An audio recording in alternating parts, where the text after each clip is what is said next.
Hello प्यारे दोस्तों, कैसे हो आप। तो आप सभी का क्लासिकल केमिस्ट्री में स्वागत है। तो दोस्तों आज हम देखेंगे 3.5 प्रश्नावली तो देखेंगे, लेकिन उसमें जो वर्ज गुणन विधि है उसके बारे में आज मैं आपको समझाऊंगा और इसके हम एग्जाम्पल भी देखेंगे भाई। तो ठीक है बच्चों, तो अब देखते हैं वर्ज गुणन विधि से हमने पहले क्या पढ़ा है। उससे पहले हमने प्रतिस्थापन विधि पढ़ लिया है और विलोपन विधि भी पढ़ लिया है।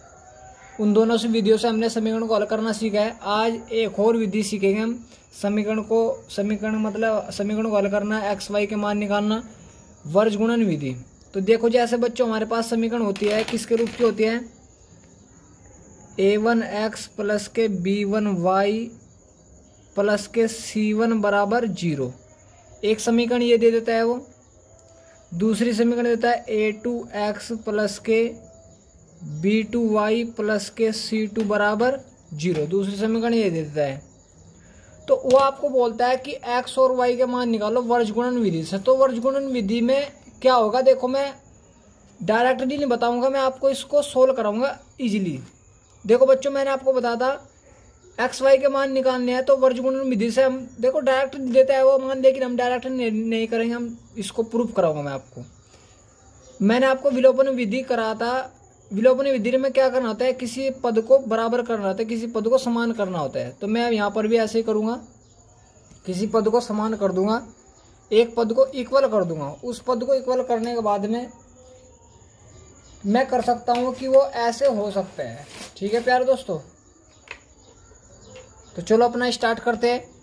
जैसे मैंने कहा भाई यहाँ पर a1 है, यहाँ पर a2 है, तो यहाँ पर अगर मैं a2 कर दूँ तो ये वाला पद और ये वाला पद बराबर हो जाए। इसमें भी पूरे में a1 से मल्टीप्लाई कर दूँ, मतलब इसमें a2 से मल्टीप्लाई कर दूँ, पूरे में इसमें a2 से, तभी तो बराबर होगा। इसमें मैंने किससे मल्टीप्लाई करी बच्चों, a2 से। तो जब मैं समीकरण 1 में a2 से मल्टीप्लाई करूँगा तो क्या हो जाएगा बच्चों, a1 ये हो जाएगा भाई a1 a2 किससे मल्टीप्लाई कर रहा मैं, a2 से। पहली समीकरण में a2 से मल्टीप्लाई कर रहा, x प्लस यहाँ पर भी आ जाएगा a1 वो b1 a2 y plus c1 a2 बराबर 0। इधर तो करेंगे 0 आ जाएगा। समीकरण नंबर कौन सी हो जाएगी, 3 मान लो। इसमें कितनी मान लो, 3। इसमें किससे मल्टीप्लाई कर दी मैंने, a2 से मल्टीप्लाई करी। किससे करी, a2 से। अब इसमें मल्टीप्लाई कर रहा हूँ मैं a1 से। किससे मल्टीप्लाई कर रहा हूँ, a1 से। जब इसमें मल्टीप्लाई करूँगा तो क्या आ जाएगा, a1 a2 x प्लस ये क्या आ जाएगा b2 a1 y प्लस ये क्या आ जाएगा c1 a1 c2 a1 बराबर 0। समीकरण नंबर 4 मान लो। अब देखो मेरे पास a वाले पद इक्वल हो गए। उसके बाद क्या करना होता है, जब x वाले पद बेचो, देखो a1 a2 x वाला पद a1 a2 समान हो गए, तो अब क्या कर दूंगा मैं, घटा दूंगा। तो मैंने घटा दिया, इसमें से घटा दिया भाई, ये माइनस ये भी माइनस, तो इससे कैंसिल हो जाएगा। तो क्या बचेगा बच्चों, यहाँ बचेगा b1 a2 माइनस ये बच जाएगा b2 a1 y मैंने बाहर ले लिया क्योंकि y दोनों में कॉमन है, तो y को मैंने बाहर निकाल लिया, तो y बाहर प्लस यहाँ क्या बच जाएगा बच्चों, c1 a2 ये माइनस है c2 a1 और बराबर 0। क्लियर है प्यारे दोस्तों यहाँ तक। इस वाले पदों को मैं उस साइड लेकर जा रहा हूँ। ये वाला जैसा ऐसा कैसा ही b1 a2 minus b2 a1 y जैसा ऐसा कैसा ही, इस वाले पदों को मैं उस साइड लेकर गया तो माइनस का हो जाएगा, तो माइनस के c1 a2 minus c2 a1। Clear है प्यारे दोस्तों।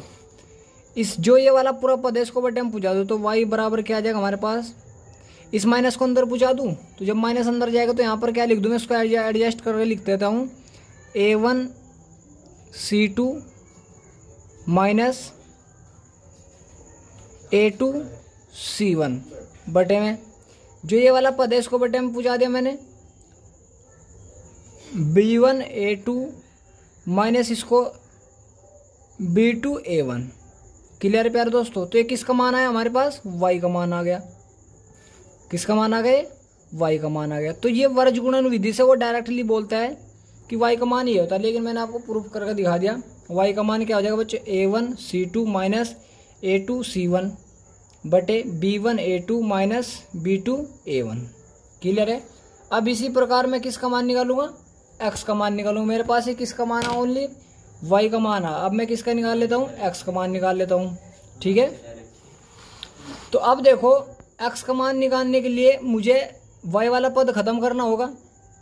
ठीक है, यहाँ पर b1 है, यहाँ पर b2 है।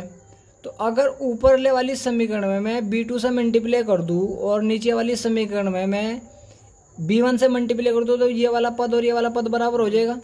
तो मैंने समीकरण नंबर 1 में b2 से मल्टीप्लाई कर दी पहले। तो यहाँ पर a1 b2x प्लस के b1, इसमें समीकरण नंबर 1 में मैं किसकी मल्टीप्लाई करा, b2 की मल्टीप्लाई करा, b2 y plus c1 b2 बराबर 0। समीकरण नंबर 5 मान लो, 6 मान लो, जो समीकरण नंबर 5 मान लो। इसमें मल्टीप्लाई करो तो जो समीकरण नंबर हमारी कौन सी है बच्चों, समीकरण नंबर 2 है। समीकरण नंबर 2 में किससे मल्टीप्लाई करा, b1 से, पूरी में कर दो। तो यहाँ पर आ जाएगा a2 b1 x प्लस के b1 b2 y प्लस के c2 b1 बराबर 0। समीकरण नंबर 6। क्लियर है प्यारे बच्चों। अब देखो वही हमारे पद समान हो गए, तो इनमें क्या कर दो, घटा दो भाई, ये माइनस हो जाएगा, ये भी माइनस, ये भी माइनस, ये से कैंसिल हो जाएगा। तो क्या बच जाएगा, a1 b2x minus a2 b1 x plus के यहाँ पर क्या बचेगा, c1 b2 minus c2 b1 बराबर 0। यहाँ से x कॉमन ले लो, a1 b2 minus a2 b1 x common आ गया, प्लस इस वाले पद को चाहे मैं उस साइड ले गया डायरेक्टली तो माइनस का हो जाएगा। तो माइनस के हो जाएगा ये c1 b2 minus c2 b1। Clear पे बच्चों। इस वाले को इसके बटे में पहुँचा दूँ, x बराबर हो जाएगा, माइनस को अंदर पहुँचा दिया मैंने, ये आ जाएगा b1 c2 minus b2 c1। ये तो हो जाएगा भाई, माइनस को अंदर पहुँचा दिया, क्या बचेगा बटे b1 a2 ओ a1 b2 minus a2 b1। ये आ गई, ये किसकी वैल्यू है आपके पास, x की वैल्यू आ गई। तो अगर आप रजगुणन विधि से निकालोगे तो x की वैल्यू क्या है हमारे पास, b1 c2 minus b2 c1 बटे a1 b2 minus a2 b1। और हमेशा याद रख लेना, जो बटे में होता है वो कभी भी 0 नहीं होता, जो बटे में होता है वो कभी 0 में नहीं मानते। अगर वो 0 हो जाएगा भाई, बटे में जैसे 4/0 आ गया तो 0 का मतलब इनफाइनाइट, तो कभी भी वैल्यू नहीं होगी, मतलब इनफाइनाइट हो जाएगा, कभी उसको मान्यता नहीं होगी। तो इसलिए हम इसको नहीं मानते। ठीक है प्यारे बच्चों, तो बटे में कभी 0 नहीं होना चाहिए, मतलब a1 b2 minus a2 b1 कभी 0 नहीं होना चाहिए। अगर 0 हो गया तो फिर क्या हो जाएगा भाई, इनफाइनाइट हल होंगे, उसके अद्वितीय हल होंगे, बहुत ज़्यादा हल होंगे। ठीक है,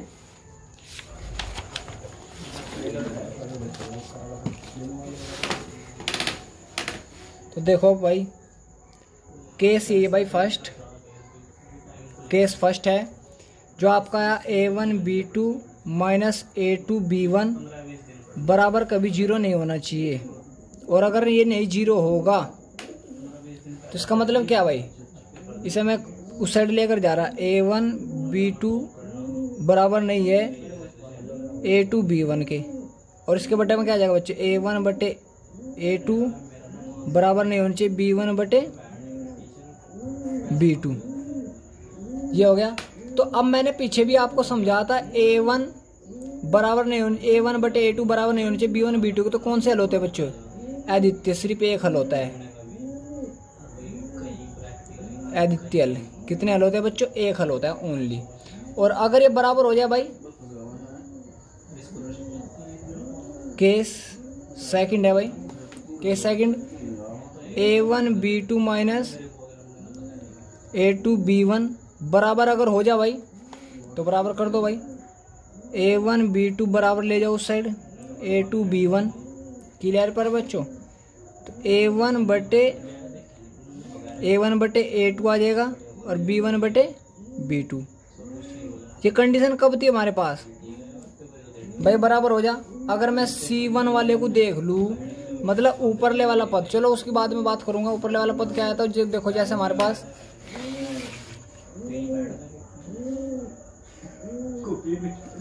हमारे पास पहले एक भाई आया A1 C2 minus A2 C1। अगर ये A1 C2 माइनस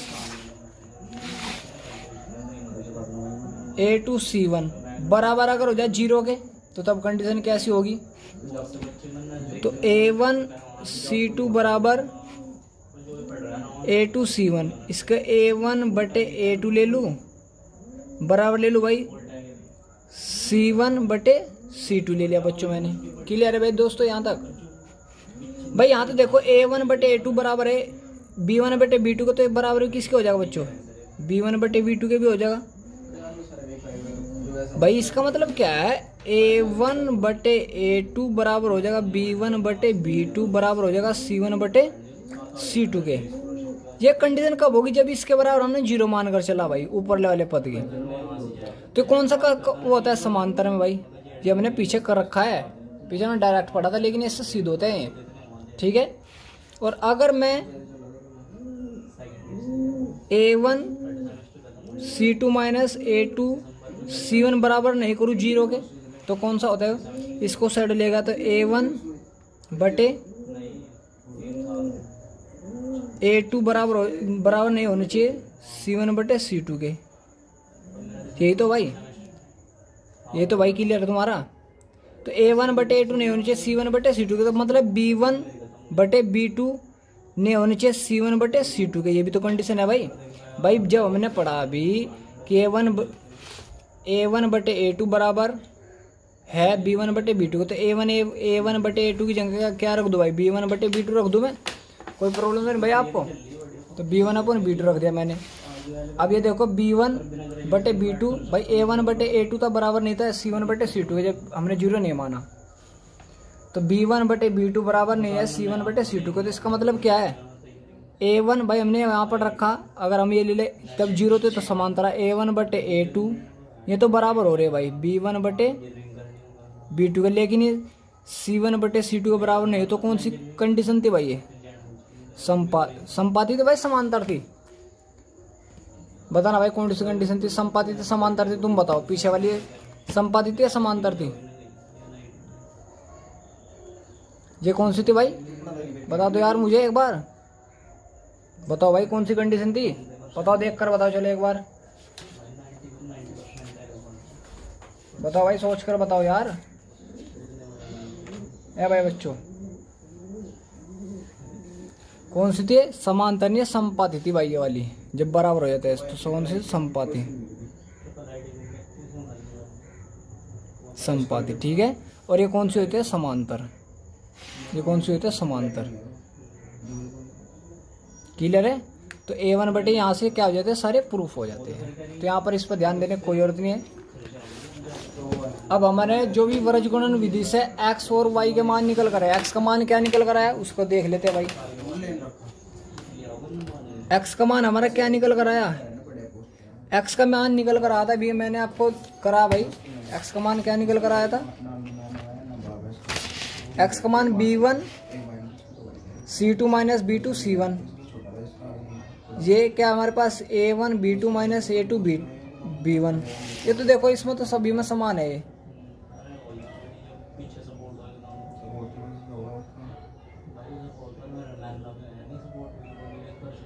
ठीक है प्यार बच्चों।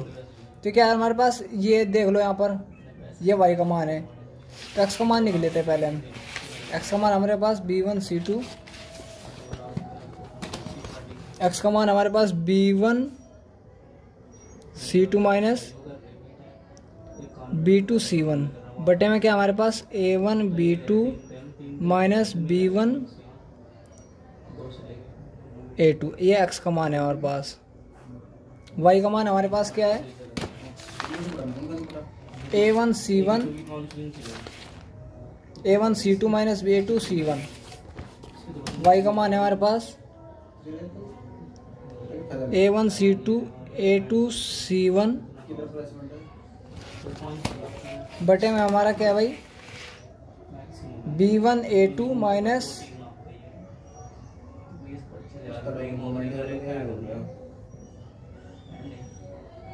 ये है भाई हमारे पास।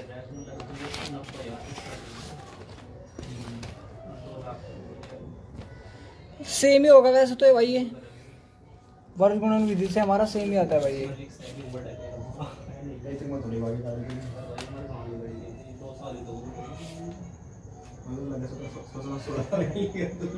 सेम ही आता है भाई ये। A1 B2 minus B1 A1। ठीक है भाई, क्लियर है प्यारे बच्चों। अब तुम देखो x की वैल्यू क्या हमारे पास B1 C2 minus B2 C1, इसमें डिफरेंस है बस। इसमें नीचे वाले A1 B2 minus B1 A2 ये दोनों क्या है हमारे सेम आएंगे। ठीक है, अब तुम देखो ये तो हमारे एक्स वाई का मान प्रूव किए मैंने, लेकिन अगर आपको मैं डायरेक्टली समझाऊं भाई, आपके पास समीकरण क्या थी, समीकरण थी हमारे पास ये थी भाई, A1x plus B1y plus C1 बराबर 0। समीकरण ये थी हमारे पास। दो समीकरण देगा वो आपको, समीकरण नंबर 1, दूसरी बार जाकर बोल लो। दूसरी हमारे पास क्या थी, A2x प्लस के B2y प्लस C2 बराबर 0। समीकरण नंबर 2 ये थी भाई हमारे पास समीकरण। अब तुम देखो मैं इसको आपको डायरेक्टली एक्स वाई के मान निकालने सीखा, वो तो भाई मैंने प्रूफ किया उससे निकाल सकते हो, लेकिन एक्स के वाई भाई इतना प्रूफ कहाँ तक करेंगे हम सीधे निकालने सीखेंगे। अगर मुझे एक्स का मान चाहिए, किसका मान चाहिए, मुझे एक्स का मान चाहिए, तो आपको सिंपली मैं आपको बता दूं, अगर आपको एक्स का मान चाहिए तो क्या करना है, ये क्रॉस मल्टीप्लाई कर देनी, इसकी मल्टीप्लाई इसमें कर दो, B1 C2 माइनस करना, फिर इसकी मल्टीप्लाई इसमें कर दो, B2 C1। ठीक है प्यारे बच्चों, क्लियर है यहाँ तक भाई। मुझे एक्स का ही तो चाहिए भाई, मुझे सिर्फ एक्स का मान चाहिए, तो एक्स वाले को जो भी एक्स का मान चाहिए उसे छोड़ दो, जो बच रहा B1 C2 माइनस करना B2 C1 भाई, यहाँ वैल्यू रख दो बस जो भी आएगी। फिर उसके बाद में बटे में y वाला पद छोड़ दो, आगे बढ़ो भाई, y वाला पद छोड़ दिया मैंने,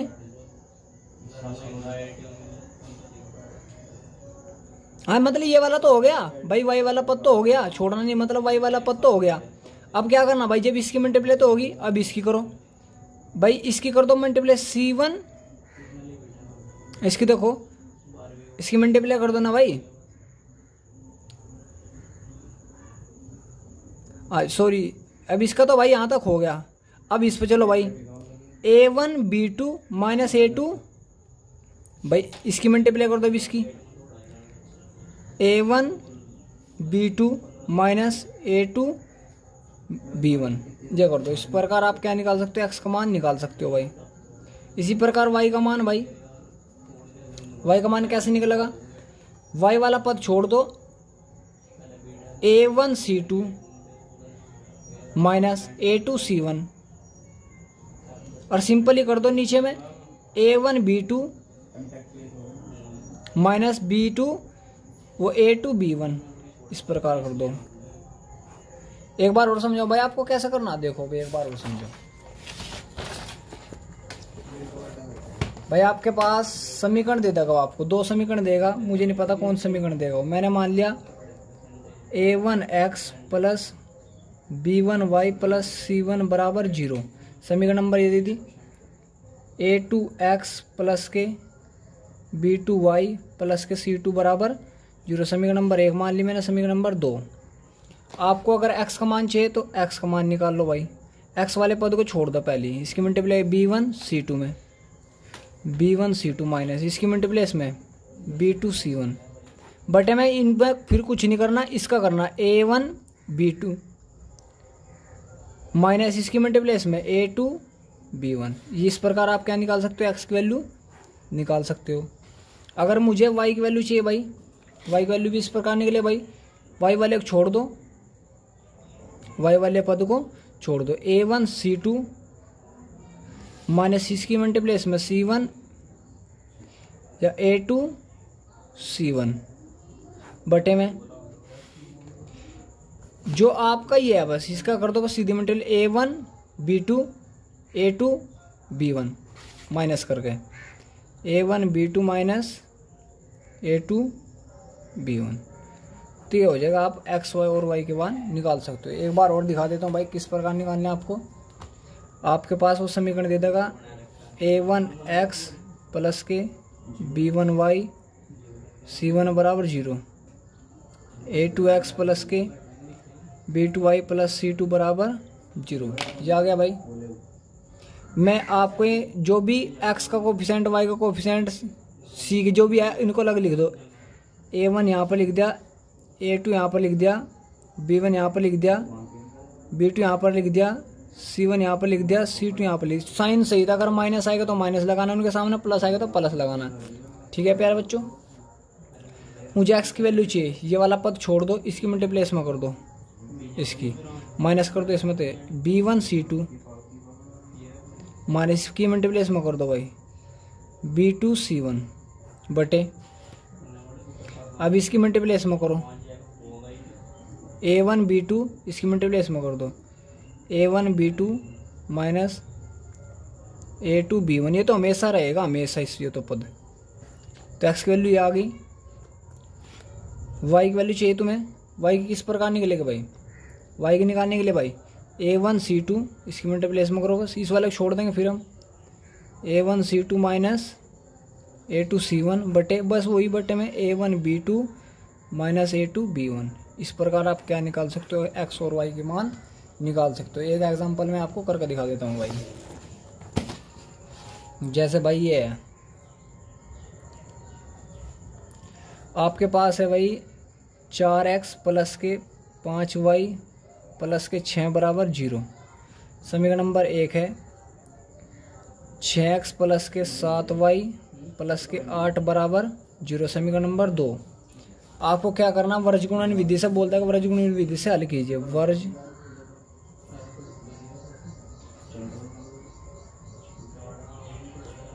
विधि से हल कीजिए, हल कीजिए। ठीक है भाई, तो मुझे x की वैल्यू चाहिए, किसकी वैल्यू चाहिए, x की। तो x वाले पद को सारे को छोड़ दो भाई, इसकी मल्टीप्लेस में कर दो भाई, इसकी मल्टीप्लेस में 8 गुना 5 माइनस कर दो, इसकी मल्टीप्लेस में करो 7 गुना 6। सिंपल ही बता रहा कैसे होगा, फिर बाद में बस इसकी मल्टीप्लेस में 4 गुना 7 माइनस कर दो, इसकी मल्टीप्लेस में 6 गुना 5। इस प्रकार आप क्या निकाल लो, x वैल्यू निकाल लो। x बराबर 5 8 40 माइनस 7 6 42 बटे में 7 चौक 28 माइनस 5 6 30। अब कर दो भाई, अब घटा घटू दो, 42 में माइनस का 2 आ जाएगा ऊपर, बटे में क्या आ जाएगा, ये भी माइनस का 2 आ जाएगा, जिससे कैंसिल, तो कितना आ जाएगा, 1 आ जाएगा। तो x की वैल्यू कितनी आ गई, 1 आ गई x की वैल्यू। ठीक है प्यारे दोस्तों, इसी प्रकार अगर y का मान चाहिए, y का मान किस प्रकार भाई, कुछ नहीं करना, कुछ भी, इस वाले को छोड़ दो, इसकी मल्टीप्लेस में 4 गुना 8, इसकी मल्टीप्लेस में माइनस कर 6 गुना 6, तो 4 गुना 8 माइनस 6 गुना 6, और बटे में वही इसकी मल्टीप्लेस में और इसकी मल्टीप्लेस में बस 4 गुना 7 माइनस 6 गुना 5। अब कर दो भाई y बराबर 4 8 32 माइनस 6 चंग 36, भाई तो कर ही लो मल्टीप्लाई, 7 चौक 28 माइनस 5 चंग 30, तो कितना होगा बच्चों, ऊपर आ जाएगा -4 बटे में -2, तो कैसे कर दिया, कितना आ जाएगा, 2 आ जाएगा। तो y बराबर आ जाएगा 2 की वैल्यू, y की वैल्यू कितनी आ जाएगी, 2 आ जाएगी। तो इस प्रकार आप क्या निकाल सकते हो, x और y के मान निकाल सकते हो। एक क्वेश्चन और करा देता हूँ मैं आपको भाई।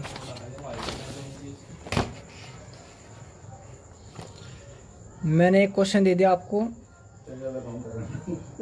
8x माइनस के 6y बराबर 5।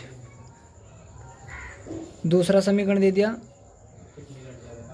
3x माइनस के 3x प्लस के 4y माइनस के 6।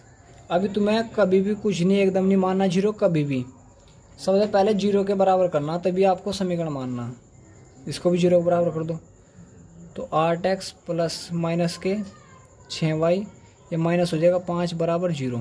अब मानना है इसको, चाहे किसको मान लो, समीकरण नंबर 1 किसी को मान लो। 8x माइनस 6y माइनस 5 बराबर 0 समीकरण नंबर 1। जब भी 0 के बराबर होता है अभी मानना है।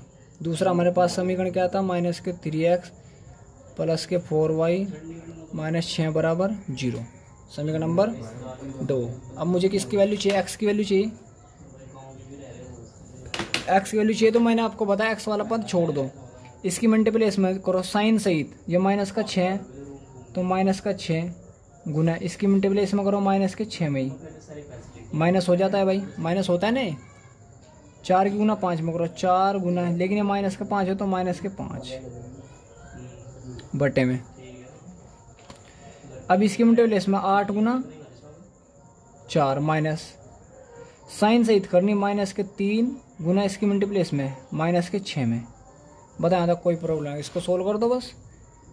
x बराबर 6 चंग 36, लेकिन माइनस माइनस प्लस माइनस, ये माइनस बाहर निकलेगा तो प्लस हो जाएगा प्लस। 5 चौक 20 बटे 4 अठे 32, माइनस से माइनस माइनस प्लस ही रहेगा तो माइनस ही रहेगा भाई। 3 माइनस हो गए ना, 1 2 3 हो गए तो माइनस ही रहेगा।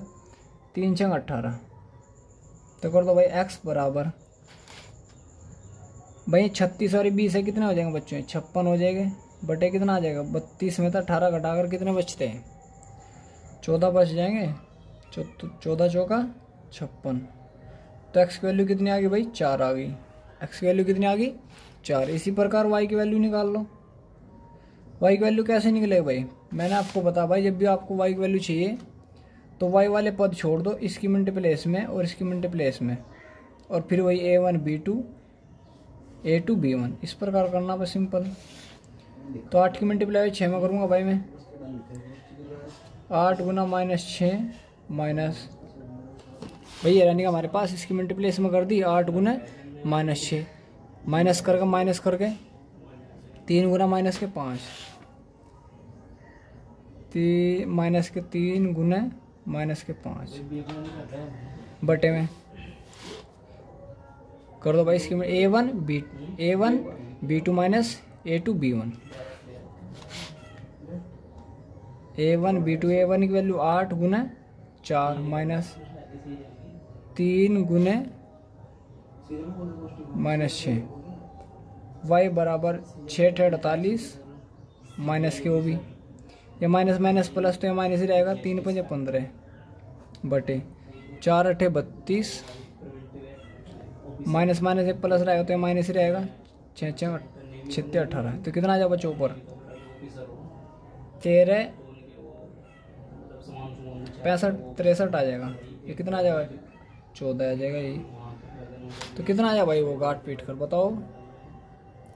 तो y की वैल्यू कितनी आ गई भाई, यही छोड़ दो बस 63 बटे 14, तो y की वैल्यू आ जाएगी 63 बटे 14। इस प्रकार आप क्या निकाल सकते हैं, x और y के मान निकाल सकते हो। तो प्यारे बच्चों आप सभी के यहाँ तक समझ में आएगा ब्रज गुणन विधि, कल को हम इसको आपको एग्जाम्पल करा देंगे। तो थैंक यू सो मच भाई बच्चों, वेरी वेरी थैंक यू।